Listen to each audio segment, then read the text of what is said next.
எல்லாம் வல்ல ஆமா அன்னை பராசக்தி கருணையோடு சரிதான். அனுஷியா சாபம் ஆமாம் ஆமா தேவரீர் வாழ்த்து பெற்று சரிதான்.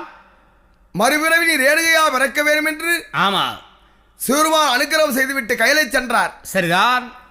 அப்பொழுது அத்திமா முனிவரும் ஆமா அனுஷியாவும் சில கால சிவபூஜை செய்து ஆமா ஆண்டவ அனுகிரகத்தோடு சாலோக சாமீப சாருஜ்யமான 4ஆம் பதவி அடைந்தார்கள். சரிதான். இருவரும் ஆமா அந்த நேரத்திலே அனுஷியாவுடைய ஆமா உயிரை ஆண்டவன் சிமிலே விடித்து சரிதான்.